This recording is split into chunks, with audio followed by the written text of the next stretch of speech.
Many people spend all of their imagination on a future that hasn't happened yet that's negative, or thinking about the past and reliving the past. And those patterns will continue to persist until you decide to use your imagination the way you were designed to use it.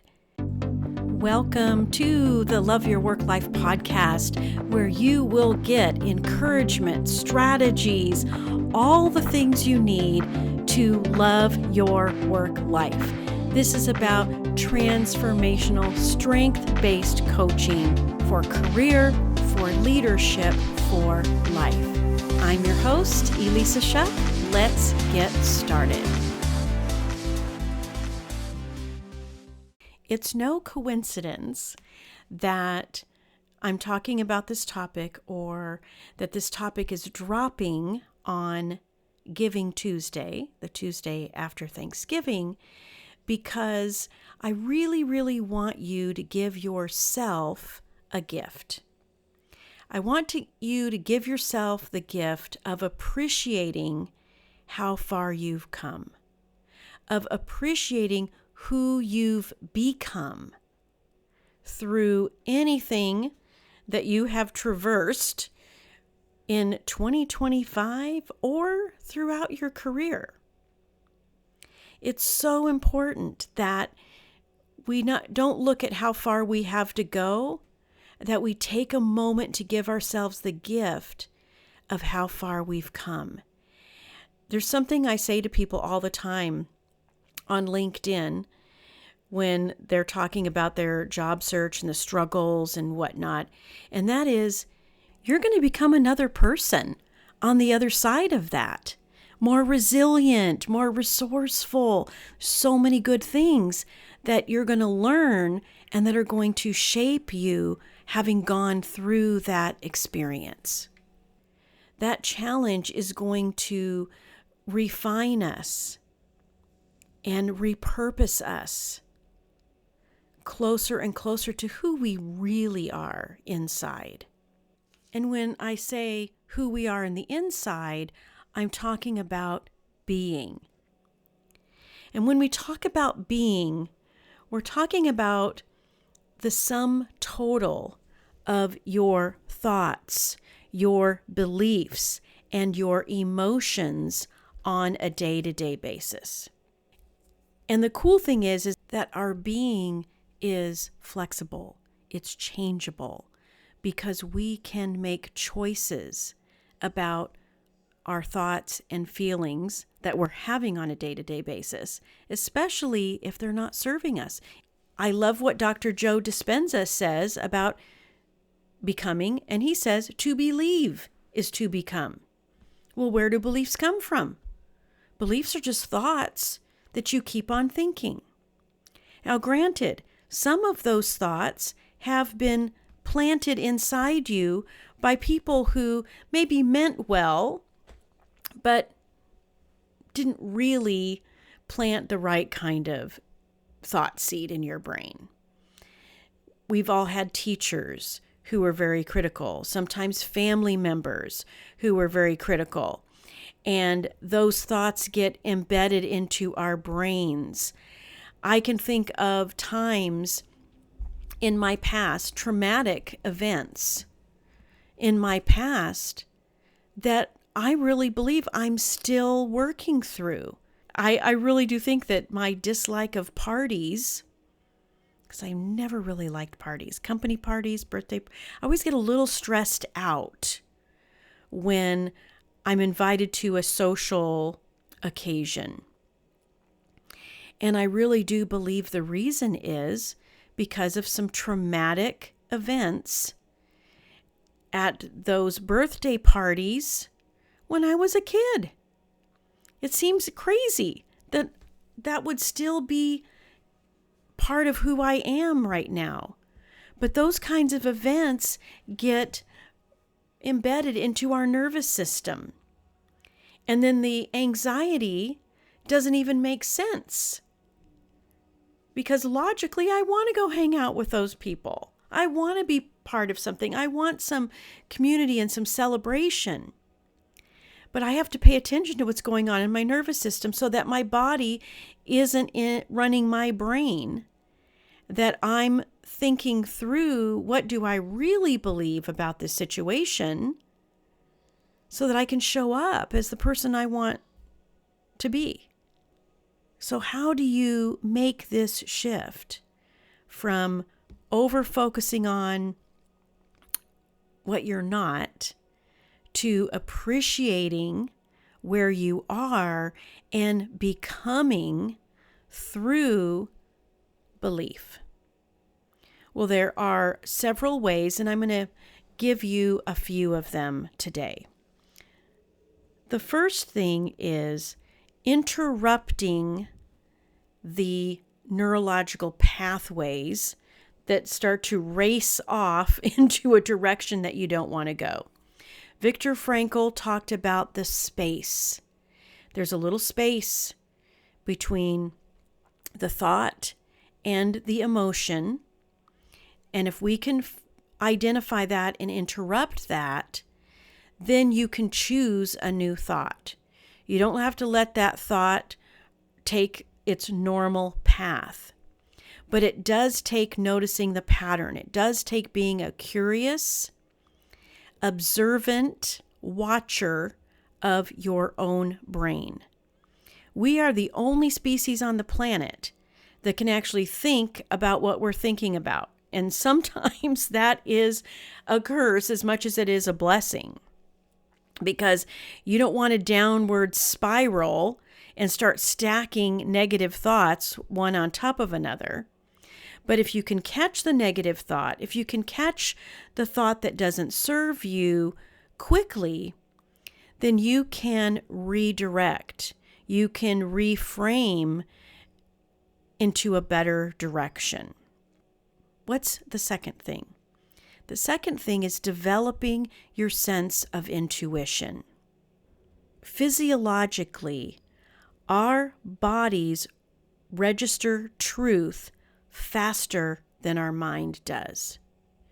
You know, you walk into a room and you get that little bit of a sick feeling.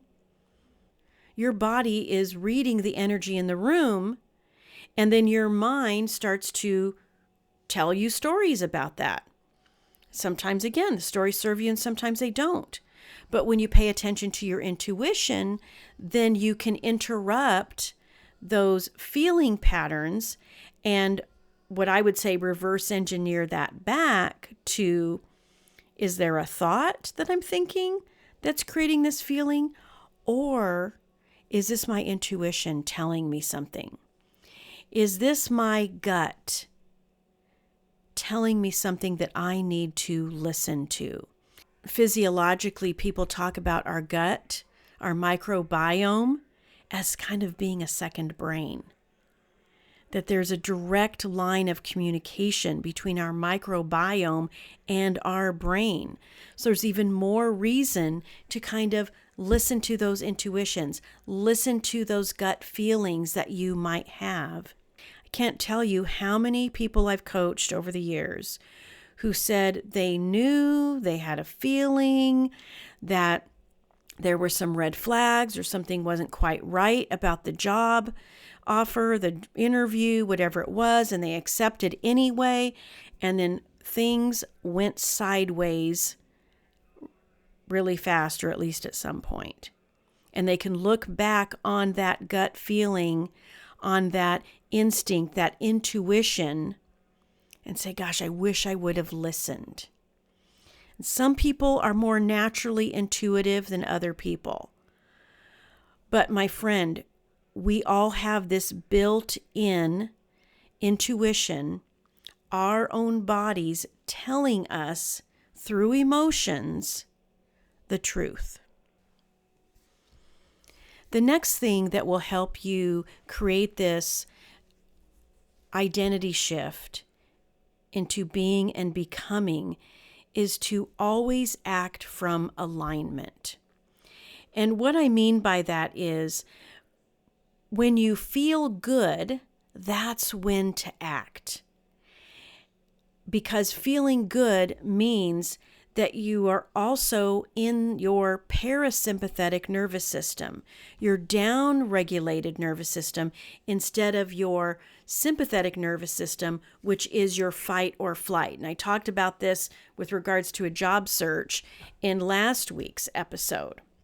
If you need to take action, but you don't feel really good about it, then go back to how you're feeling and ask yourself the question, what might I be thinking that is creating this feeling? So let me give you a specific example. Let's say you're procrastinating in some area. And sidebar, not taking action is actually an action. It's just passive instead of active. If you are procrastinating in some area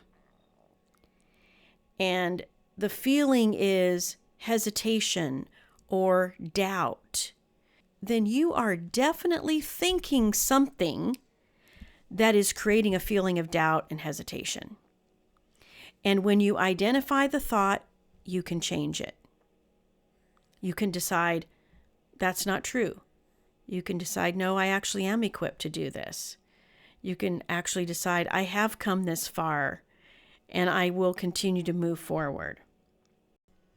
When you choose your thoughts, you are choosing your emotions and you're regulating your nervous system because you're being intentional about regulating those thoughts and emotions. A regulated nervous system is your superpower because you cannot act effectively.